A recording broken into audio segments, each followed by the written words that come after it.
really a robust conversation with us on what the scoop and the information is on how to retain new grad nurses and retain nurses in the workplace.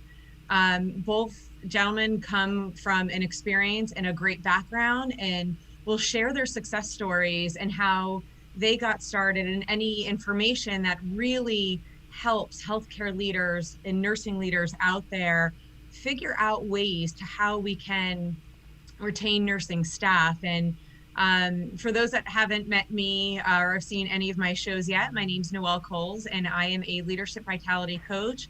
And I work with leaders on how to retain new graduate nurses, and most recently developed a program designed for leaders to build the foundation, starting with leadership, on what it takes as a leader that most leaders already have inside them on how to retain nurses. It starts with leadership, and I'm excited to open up the discussion and introduce my two guests with you today.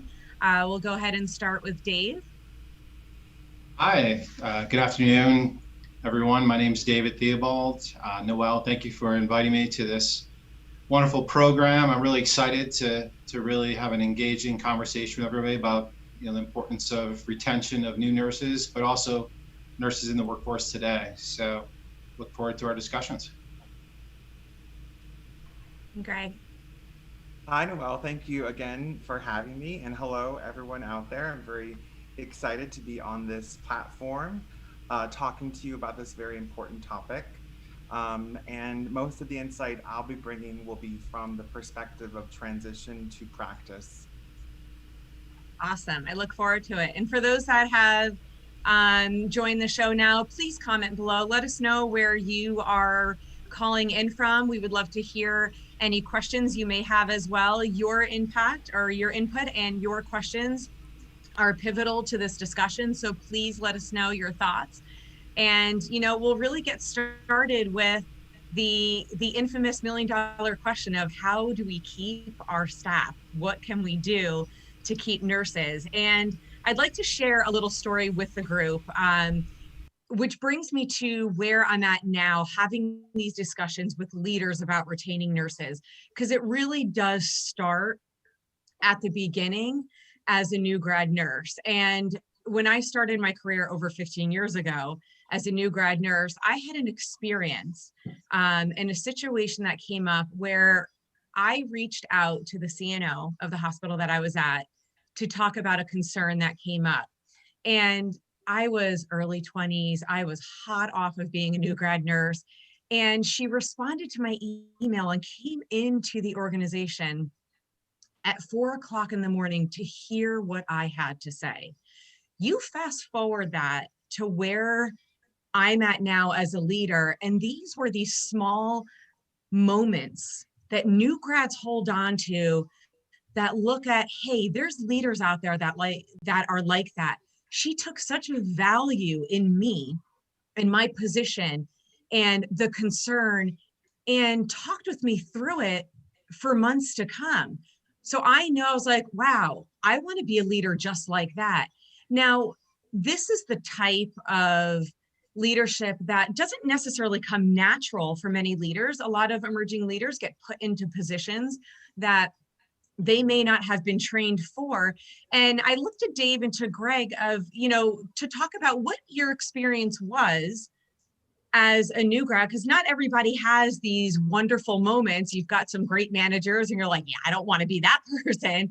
And then it really leads you to where nurses and nursing leaders are at today. So if we can kind of just dive into a little discussion of what was your experience as a new grad nurse and where do you think that led you to where you're at today and what you do for a living? Well, as a new grad, I think I came off the heels of the Nurse Eat Their Young. In a way, I was put into a specialty in the emergency department by my own choice, but also very thankful to have that opportunity. And I kind of had some hard knocks along the way. Definitely had supportive leadership, but definitely had to prove myself to the fellow nurses that I was learning from and learning with. To me, I learned a little bit of everything. Um, I learned how I don't want to be when I'm a leader, which I did not take some of those habits on. And I definitely inherited some of the wonderful qualities of that I experienced that I use today, and hopefully I'll share with you later. Awesome. That's a great question, Noelle. So my experience, went to a hospital-based program, ADN program. I knew kind of from that experience with the clinical hours that I was matched up in the hospital setting, and I really started to open up my field of view of the importance. I knew that I was a novice, that I needed, some mentors and preceptors that really took an interest in my career development. So I was fortunate enough to have a program where there was such a emphasis on clinical hours, matching up with preceptors and experienced nurses that really had a passion for training new nurses and making them part of the future of nursing and healthcare. That's not always easy today as we're aging.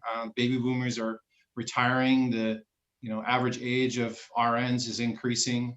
So we're not seeing the amount of years of experience that we've had to precept and mentor new nurses. So that's one of the alarming things that I'm seeing across the nation.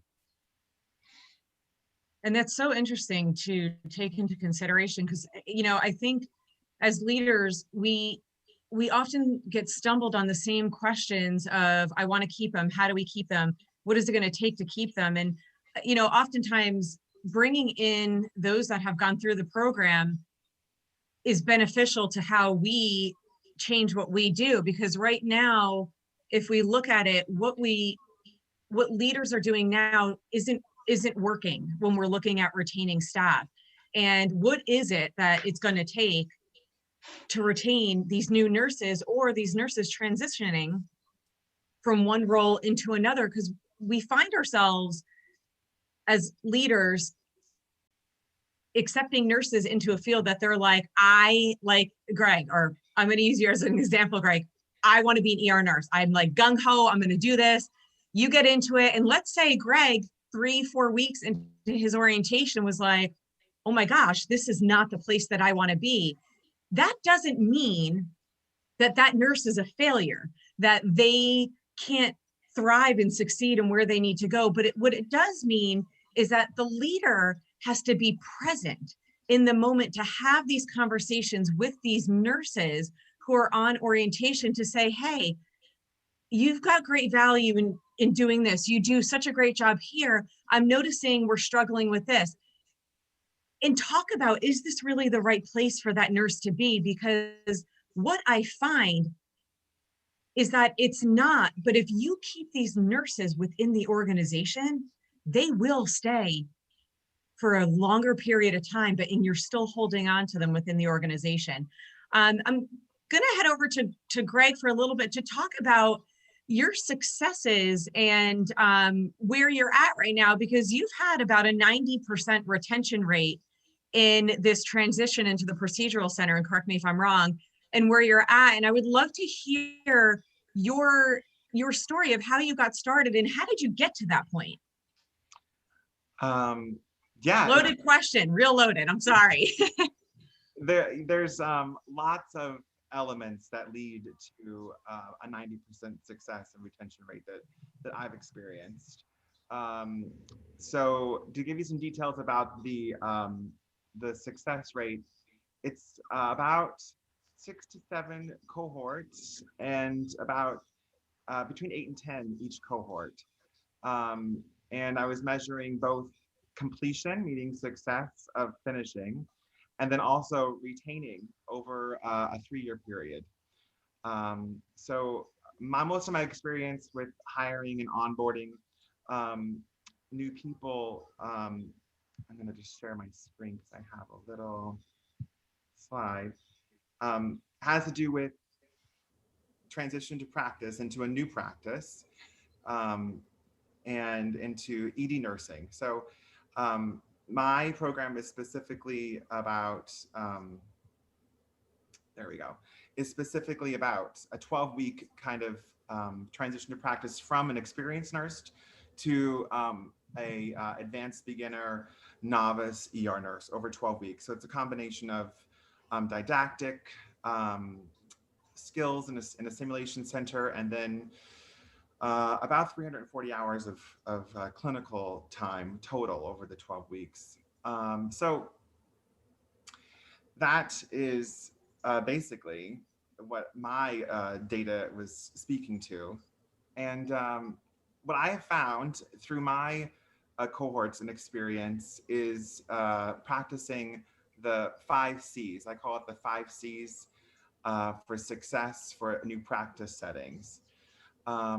So they are: find the best candidate, set clear expectations, check in frequently, connect to a mentor, and be compassionate. Finding the best candidate is the first thing, and it's probably the most important thing.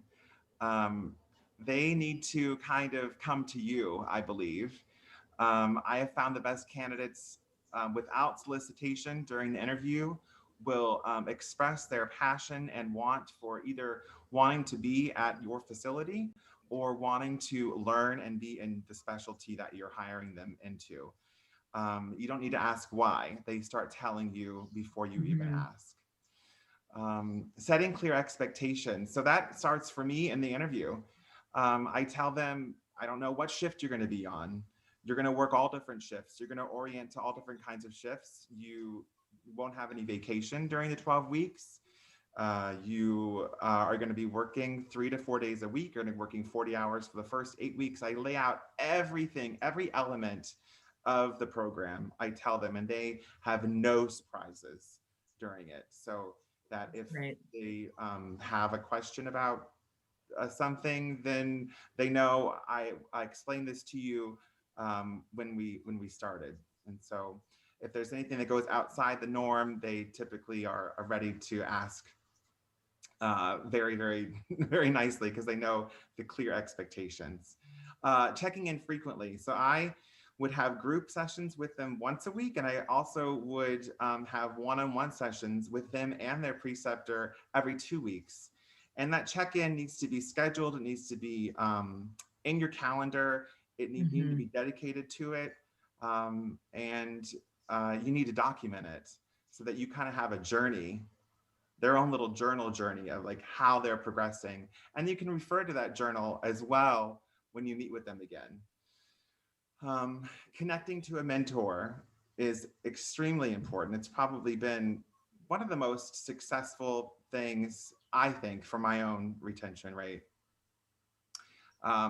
There's the preceptor who is kind of immersing them into the clinical side. And then there's that buddy, that mentor who can help them like socialize into the unit.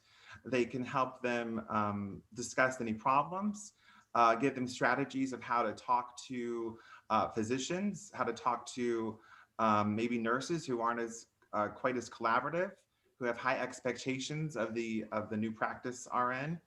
That kind of mentoring support is essential, and you need the support of an organization and your own leadership to make that happen. The mentoring program I had, they met once a week, and they were actually paid 1 hour a week for it. It was part of the program. And then finally, my last C is be compassionate. We're all human beings. They're human beings too. Life happens. So mistakes happen, and we need to listen to them without a judgmental mind. We need to look at the mistakes they make and think if they're hill, skill, or will. With new practice RNs, it's probably skill, right? But consider everything before you start blaming. Also, with their own personal lives, try to be as compassionate as you can. And when you I have found when you give someone a chance and you express all these C's, they really begin to become very loyal to you, and they start seeing you as a human being and a colleague as well, and someone that they can trust. And I truly believe these are the 5 tenets that have made my experience successful. That was kind of long-winded, but No, it's great. I love it. And your connection to a mentor, do you allow the nurse to pick out that mentor, or do you have individuals that have volunteered looking to mentor? How does that work? we've done a mix of both, and we've tried to look to the evidence of what works best. Okay. These are all adult learners. So the latest evidence that I have found and that worked for us was having them self-identify people that they connected with over the first 2 to 3 weeks. Hopefully somebody from the same shift. And then we've also had people volunteer as well. So both have worked. I think what's been most successful is when they self-identify. Yeah. That's awesome. And I love the comment that you made about doing the check-ins. The check-ins are so important. And that speaks to my 4 pillars that I talk about in my retention program for leaders, because individualism is so important to bring value to that specific person and not just nurses as a group. It's very great to talk to those that have come in together as a cohort, but to identify the succession plan individually for each one of those nurses speaks volumes that you care, you're interested, and you have a vested interest on what their future is going to look like. So I love that you included that in your 5 C's. That's great. Thank you. I agree. No, Greg, great format, great results, retention. Any challenges with COVID with clinical placements as far as nurses not being able to perform those clinical hours? I've heard of a lot of organizations that have really cut the students' hours just based on the safety for those students. Not for me, because mine's an internal program. So these are all nurses that are already in my organization that that got hired. Now I will say, the timing of my last one was I think they got hired like December, and then they came right during the pandemic. But yeah, all that is really well planned by the organization. So they were kind of thrown into the middle of it. But That's good. think if staffing wasn't what it was, other organizations might need to either cancel a program, reformat, redeploy staff. So I did not have that experience, but I'm sure the other organizations have. Yeah. No, that's good to hear. It's a great way for students to learn firsthand during a pandemic, the care of patients, especially during this time. So I'm glad to hear that. Thank you. Question for you both. What have you seen has been the biggest barrier for new nurses to stay? And I think about, Greg, what you just said about now coming into it during a pandemic. What would be the biggest barriers to seeing a nursing stay, and how can we stay on top of that? I asked both of you the question. I could start if you'd like. So I just kind of go back to my story as when I was a new nurse, and I think leadership, it starts with leadership. Organizations rise and fall. I mean, having a leadership that's transformational, like your CNO that came in at 4 o'clock in the morning, really showing the compassion and the care from the leadership from the top down, making those connections with those new students or new nurses going into the field. I think that engagement really impacts the success of your program as far as retention. I remember our CNO came down and she asked, what can we do better around the organization? This is when I was working in med-surg, and just asked a group of students that are working on different units, and they said there's no consistency with the clean utility rooms and the dirty utility rooms. It's a mess going to find things. And she actually took that feedback, went to planning and worked throughout each unit to make it uniform. So supplies in all the utility rooms was consistent. And just that little change really made an impact across the whole organization. And it was nice to hear that from a student's perspective, a new nurse, that the CNO took took that to interest and to heart and really made that a priority. Mhm. It's the small tokens, and it's so interesting how often we say that as people, as leaders, as professionals, and um, it is the small things that matter. It's the small things that people hold on to that make the biggest impact in where they take their career to. Absolutely. And I think the compassion, the nursing is one of the few caring sciences. And I think if you have a nursing leadership at the table, at the board, they really make sure they're vocal, they're in the decision making of the planning. And I really, from the top down, having nurses at the seat of the table of the directors, you can see that with organizations, because that caring trickles down to retention. And I take it back to the group of those of you that are watching. What kind of questions do you have for us, or do you have for Dave or Greg on this topic? Your feedback is really important. We'd love to hear what you have to say. Just let us know what you're thinking. And then Dave, what has been your experience now in your position with what you're seeing with new grad nurses, and what has been the biggest barrier? So that's a great question. So now I'm in the healthcare workforce staffing arena. So I've been an entrepreneur for over 20 years. So it's interesting seeing, you know, across the country, we're seeing workforce shortages and retention. A lot of it has to do with culture. We're starting to see, especially the needs and, you know, openings and positions with organizations. A lot of the data that we're saying is statistically people are leaving for cultural safety, especially now. Some of the horror stories I heard during COVID is not having enough PPE equipment, you know, not having a safe environment for nurses to practice, not having protocols in place. You know, these are real things that really make an impact. If I can remember going home and in tears many times, not having enough staff at the bedside, not having enough safety equipment. I mean, those things really impact nurses as far as their ability to stay, because I think if they feel that their license is in jeopardy or they can't safely take care of patients, they're going to leave. They're going to find a better environment, a safer environment, one that the leadership understands that culture of safety, and they're going to put those protocols and implement systems and make sure those nurses feel supported, but most importantly, they're safe.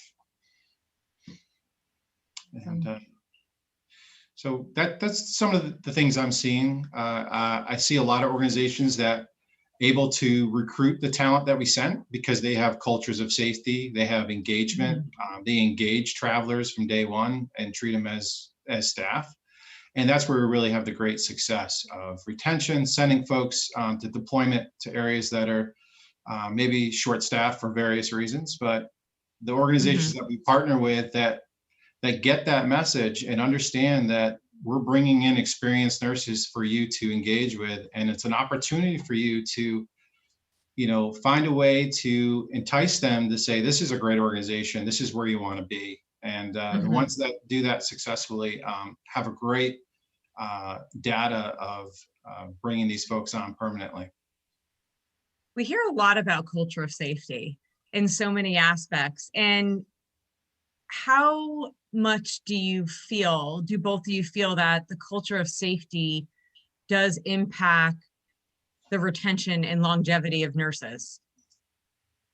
Oh, I think if a nurse has no voice, then they kind of have nothing in a way.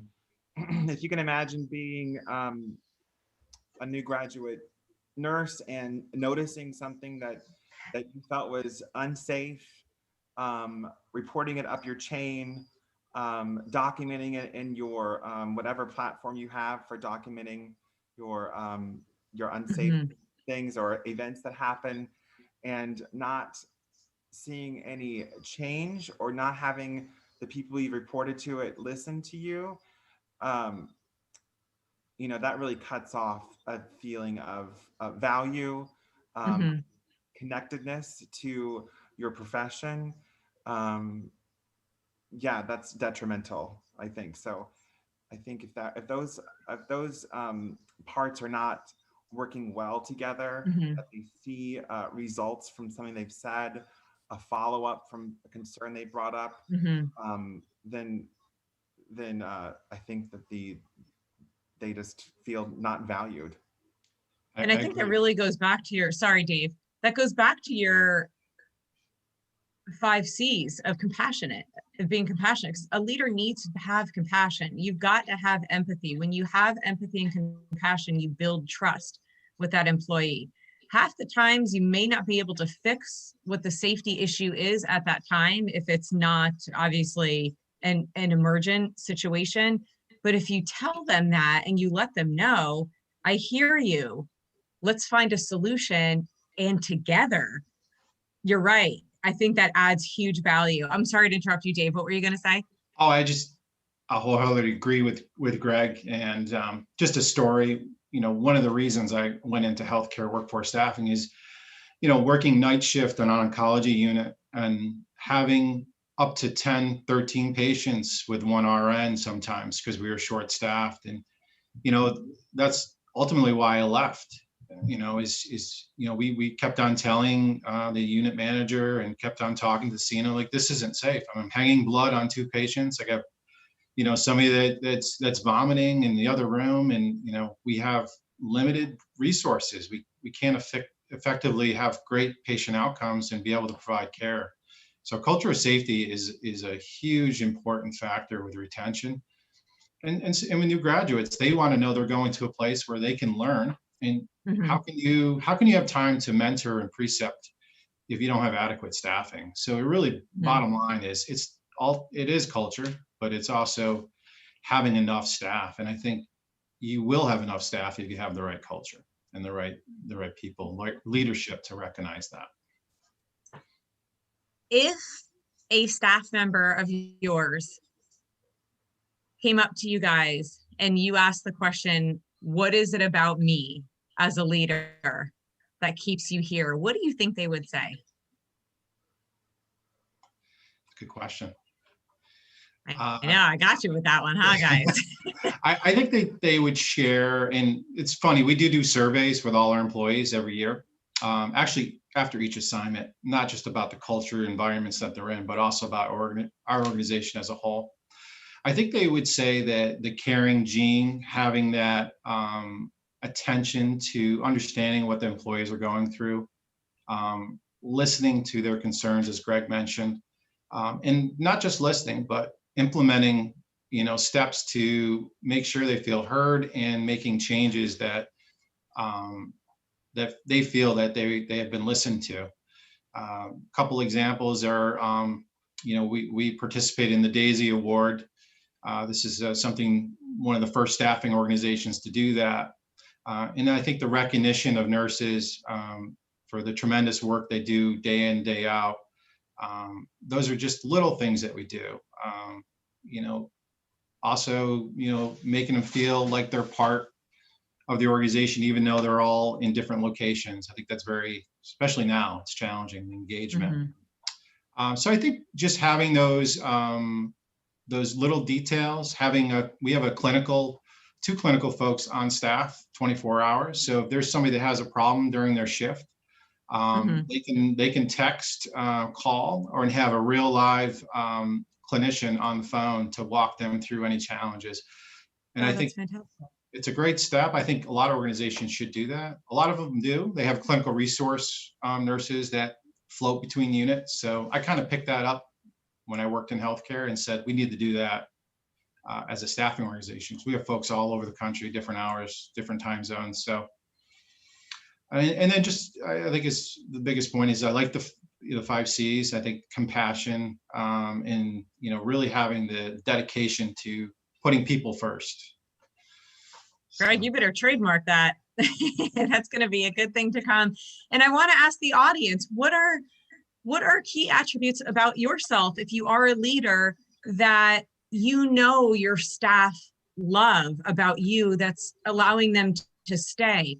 Because a lot of these thoughts and feelings that new nurses have really contributes and is a direct reflection of how you are leading them. It's not necessarily just coming from the charge nurse or a supervisor. It does come from your nursing director or your nurse manager. And again, you know, this goes back to the program that I've developed. This is really for the nursing leader. You finding who you are from within, taking that time to self-reflect, to have the ability to recognize the strength that you have within and give that out to others, that energy will follow. That energy will go into your staff. And it's so important. So I'd love to hear from the group that's watching us now. Tell us a little bit about you. What's awesome about you? Why do people love to work for you? Or give us an opportunity to understand, if you are working for a great employer and have a great leader, what is it about that leader? Because this is the time where leaders need to come together to figure out what can we do differently. Because what we're doing now overall is not sustaining. Just to give a few facts to everyone right now, you know, the turnover rate for nurses right now is less than 2 years. And there are more open nursing positions than any other position or any other profession, I should say, in the United States, according to American Nursing Association. And it's going to be like that, they're projecting, until 2022. So as much as we need nurses coming into the field, we have so many open positions that we can't even fill them. Roughly $44,000 per nurse to replace someone that leaves.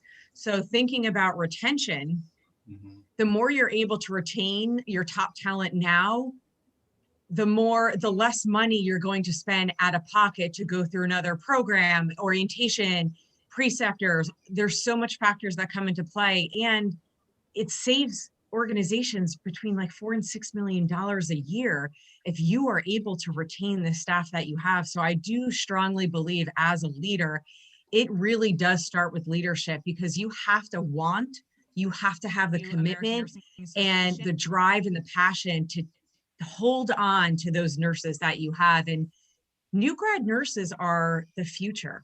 They are where nursing is going to go. So that's something to think about as well, you know, to the group. And I would love for you two to chime in on that as well, because there's a gap in generations of nursing right now. These baby boomers, everyone, they're on their way out. And then you've got this major gap of not that many people in between. And then all of these newbies. And that's if you raise them, you grow them, you teach them, they are going to be hopefully better than what you are into that, into the nursing field. Not necessarily all going into leadership, right? Because we don't want every new nurse to all be leaders. That becomes inefficient. But if they can allow a sense of presence in the unit and have those follow, you're going to create a movement. Right. Yeah, absolutely. That's a great Go ahead, point. Greg. I'm sorry, go ahead, Dave. Yeah, go ahead, Dave. Oh, well, I just thinking, you know, as you mentioned, the shortages of nursing is impending. It's here today. It's even getting worse. You know, I really briefly touched on how some of the places around the country put a hold on clinical placements. Greg's fortunate enough not to have that challenge, but not only do we have nurses that are, you know, learning differently now, online, virtual, simulation training, they're not getting that mentor and that human connection with those preceptors. So I think the gap is even going to get wider. I mean, you know, this has gone on, you know, we're going to be going on, you know, a year, maybe longer. There's some of these programs that do have hospital-led programs, haven't canceled clinicals, but a lot of the programs around the country have. So that was kind of what I've been hearing. So yeah, we have to step up as leaders, find ways to engage with these students, give them opportunities to learn with seasoned nurses and other disciplines across the hospitals and clinics and other organizations. So it's definitely it's a collaboration between hospital leaders, nursing leaders, educators, certainly deans, programs. So it's certainly an area where we have some work to do. There's a lot of ground. Now now we have more ground to make up because of the, I'd Mhm. say, the disruption of these clinicians getting clinical. But Agreed.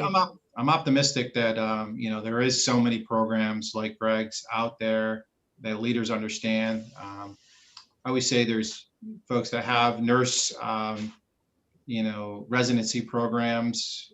Those are great, especially with the magnet movement, where everybody is trying to engage with their Mhm. staff and trying to keep not just their new nurses, but all nurses within the organization, and help develop them into future leaders throughout the organization. So although Absolutely.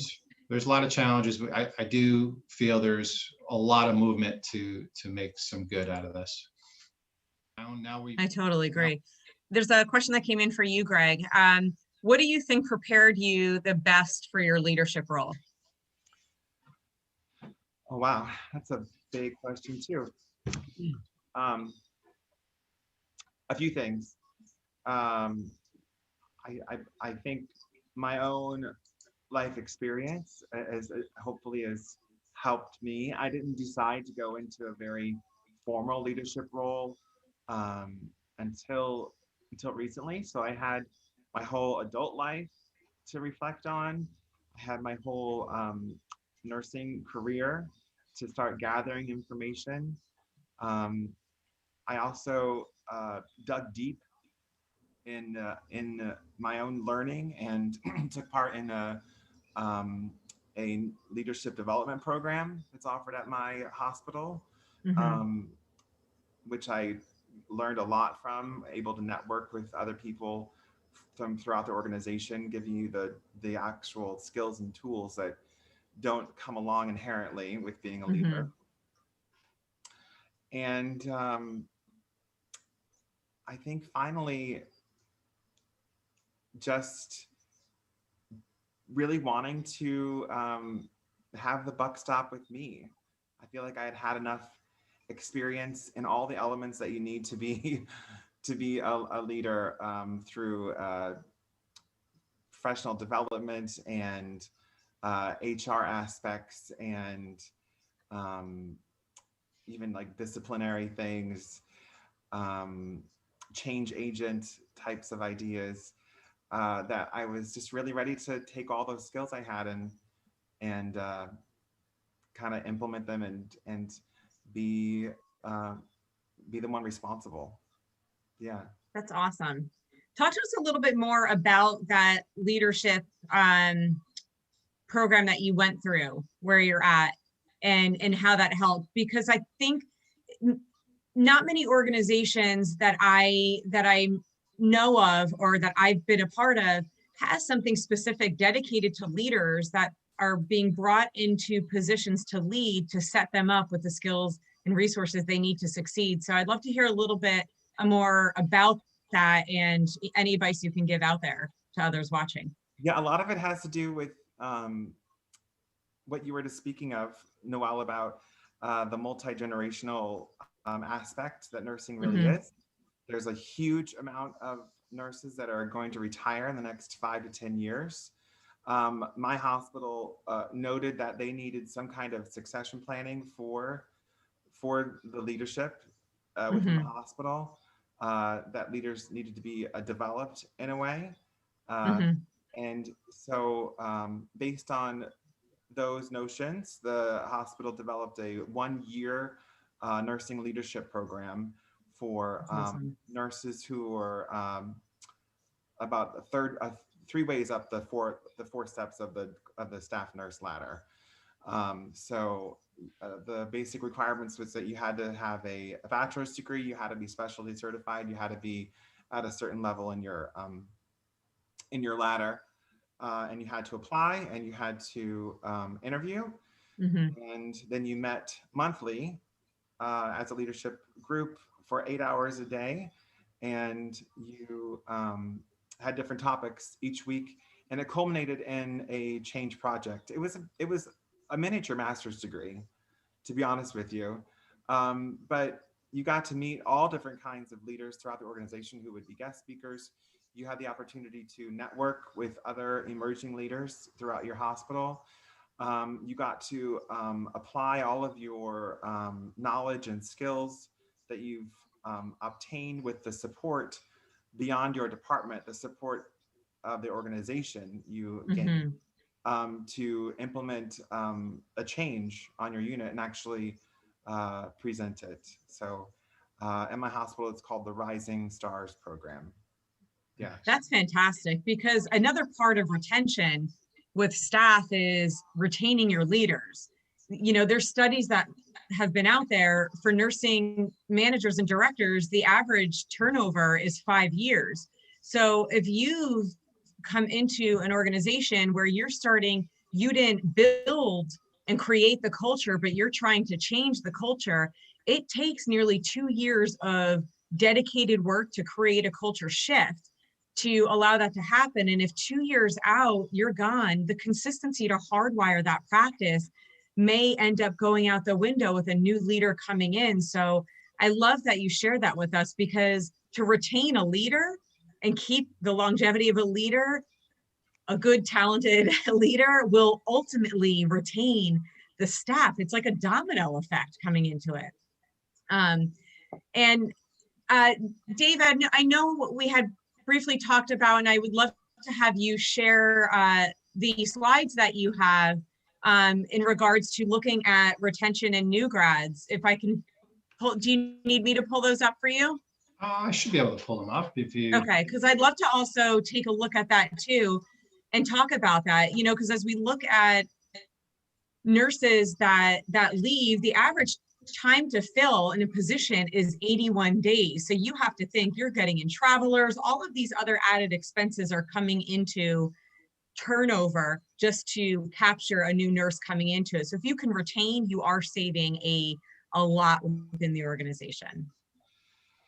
No, absolutely. And I think, you know, I always say being in the staffing workforce division, you know, simultaneously seeing the vacancy rates across the nation and, you know, different reasons, right? It could be COVID related. It could be building, you know, hospitals that are expanding too. So there's a lot of different reasons why there's gaps in workforce. But majority, as Greg mentioned, is the aging out of baby boomers in retirement or finding other careers where they can work from home in the insurance realm, for say, in their pajamas and look at clinicals, you know, look at cases. So, you know, we're starting to see where we've had really great retention. A lot of times, you know, folks that come with us, stay with us for multiple assignments across the nation. We do have folks that go on and leave for various reasons, either taking new assignments or they'll take positions at the hospital, which we like to see. That's probably our number one reason, is folks that leave us. Obviously, we had a dip in 2020. This was the reason, and here in May and June, hospitals were closing down their, you know, their ambulatory surgery units. There was a decrease in you know, ORs operating. So we had a gap here where there was nurses that were furloughed at hospitals across the nation. So historically, that's something I've never experienced in my 15+ years doing this.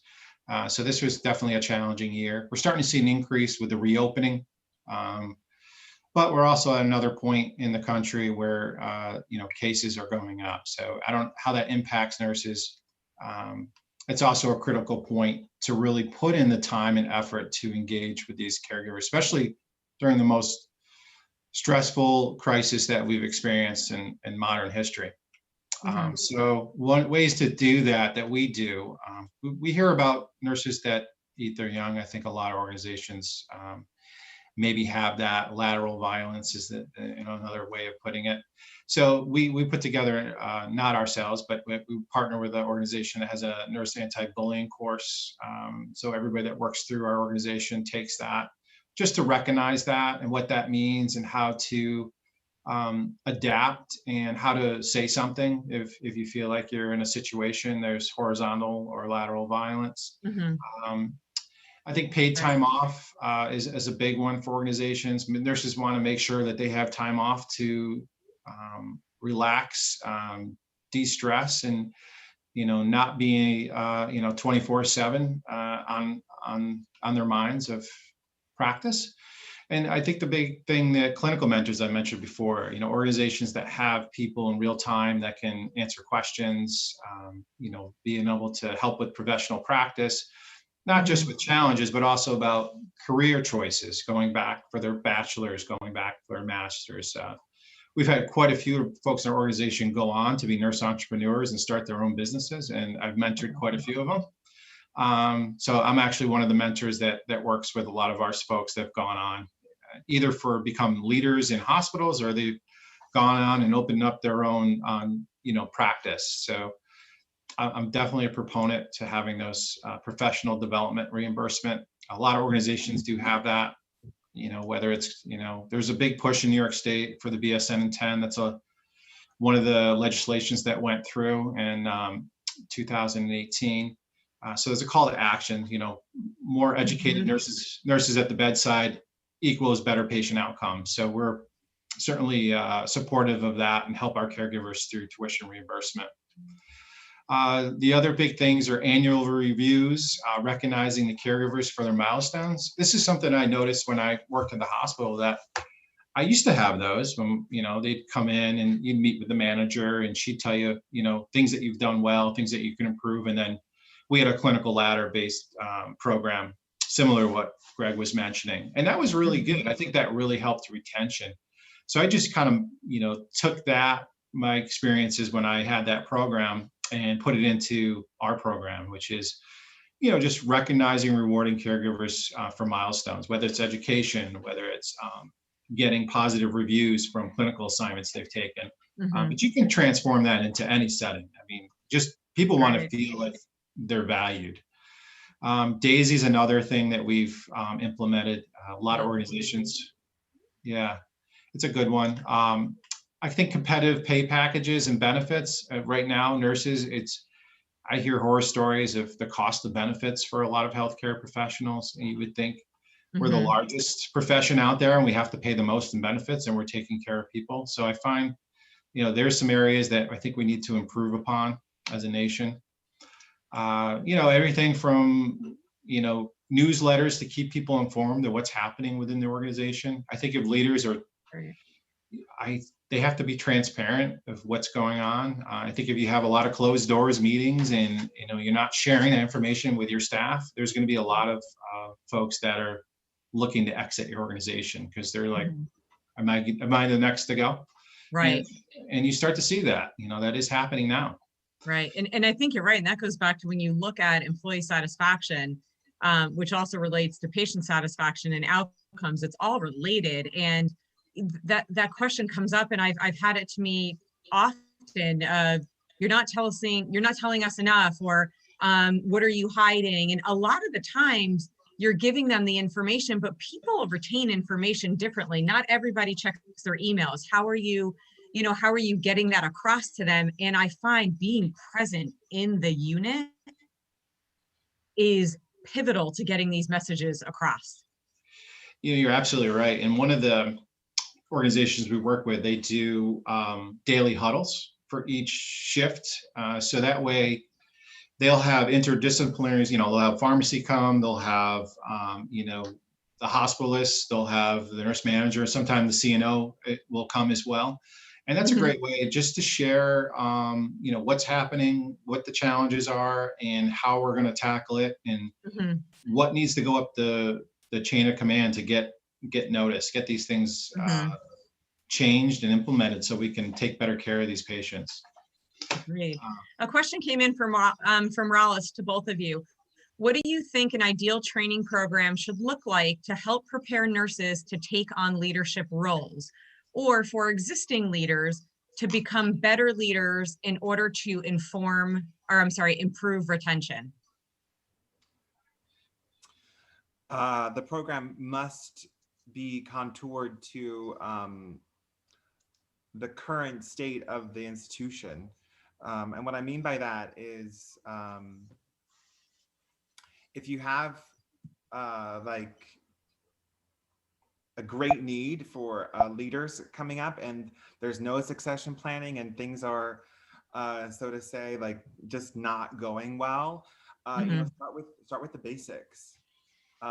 really do like a needs assessment. Make Agreed. sure that whatever program you're developing and making isn't a cookie cutter one. It needs to be customized to the organizational current culture and the mission and values of the organization. That's my take on it. Awesome. That's good. I feel, I think a lot of hospitals are leveraging their universities as a way to students that are already there, but there's leadership programs. I remember, not too long ago going through a master's program and a nurse leadership program through that is really what's inspired me to make a lot of changes. As Greg mentioned, being a change agent, some of that information and knowledge that you receive going back to school, but the universities have a lot of these programs built for nursing. So I think if you start leveraging that within the healthcare systems, you already have educators that are teed up to help. It doesn't always have to lead to a degree. It could be a program, a short program. Not everybody's inspired to go back and go on for their doctorate and so, but they do want to learn and they're willing to take that step. So for us, that's what we've done. We've kind of partnered with SUNY's one of the largest educational systems in the country. So we've partnered with Empire State College, and all of our nurses have opportunity to take courses there, whether it's for a degree or not. So that's kind of how we've attacked this challenge. And, giving them the tuition reimbursement to do those programs, but also I think from a hospital's perspective, it comes down from management to have those, I would say, have those yearly reviews and really understand what these individuals are looking for. Because they might be looking, I know when I was a new nurse, I spent my, I always call it the grounding years of med surg oncology before I said, okay, I have enough skills. I feel, like I have enough knowledge to go on to the ICU. And I told my manager that at year one, and she said, well, I think, as soon as there's an opening, I'll advocate and get you experience. And she was true to her word. And she started having me float up there for cross training. So I think when you have leaders that understand that to keep talent within the organization, they have to listen to them and what their aspirations are as a nurse to grow. I totally agree. And I love the feedback that both of you have given. And I can't believe we're almost up to the hour that has for our discussion. And I'd like to take a little bit of this time. I want to ask a couple of questions as we close out, but also take this time to talk about my leadership program that will be launching in January for leaders to really take the time and the ability to look into. It's a 13-week course. It's an hour each week. So it's not having leaders take hours at a time into one day, knowing that, being the director or leader myself, I know what it's like to have time limited, but this gives you the opportunity to go through a 13-week course and really learn how to strengthen who you are as a person and as a leader, and develop that self-awareness and confidence within you to transcend that on to your new nurses, because the newer nurses are the future of nursing right now. And to be able to go through the program, we develop implementation plans. It's a very interactive program to get nursing leaders to a position of self-reflection of, wow, I have this in me, or I didn't know this, and how can we work with you to create that environment that you're looking for? And I'll be doing an event in about 2 weeks. So we'll put that out there shortly. I would love for those that are interested, leaders that are watching this, if not pass it along, to join my event. I will be talking about the program in a lot more detail to leaders to see what your interest would be, in joining. And again, this isn't a course of, hey, here's some great material, have at it. But from a nursing perspective, there's value that comes into it, and you have a job to do after it. And your job as a leader is to work with your organization to close that gap, to increase your retention and decrease your turnover rate. And that's going to come from benchmarking the statistics and values that you have in your organization now and how we can improve it. And it's done together as a team. And eventually over time, you'll have the ability to connect with other hospitals that have taken the program as well, because it's all teach, all learn. And I'm a big proponent of stealing shamelessly. And I think that's going to be important for leaders to take into consideration as well. And I'd like to turn this back to both you, Dave and Greg, and to the audience. Any last feedback or pearls of wisdom you'd like to share with the group before we conclude? Nothing from me other than just in these times that we're in right now, just be kind to yourself. Yeah. Yeah. That was powerful in itself. Thank you. Yeah, I think the big thing is caring, for your fellow clinicians, your fellow nurses, but all people. We all are experiencing very, very challenging times, and I think it's a time to come together and unite, especially within healthcare. We are the front line.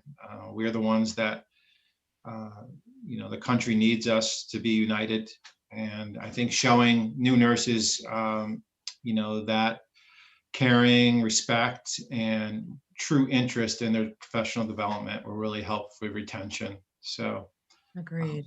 Very well said, Dave. Thank you. And I asked the audience too, before we leave, what was your main takeaway from today? We would love to hear what your thoughts and feedback were on this discussion with Dave and I and Greg. What was your takeaway? Share it in the comments. If we don't see it now, we will see it.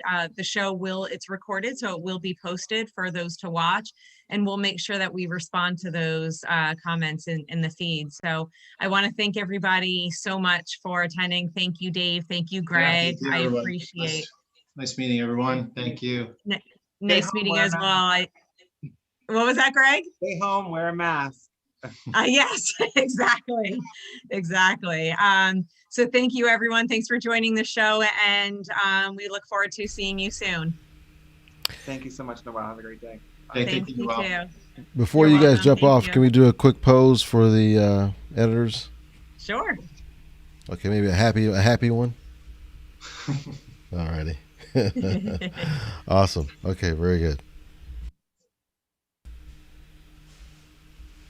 And then if you both need to hop off, we're still live for a little bit because there's a lag in the feed, but if you need to hop off, because I know we're over time, you guys are more than welcome to hop off. I was going to mention to Greg, do you know David Mancini by chance?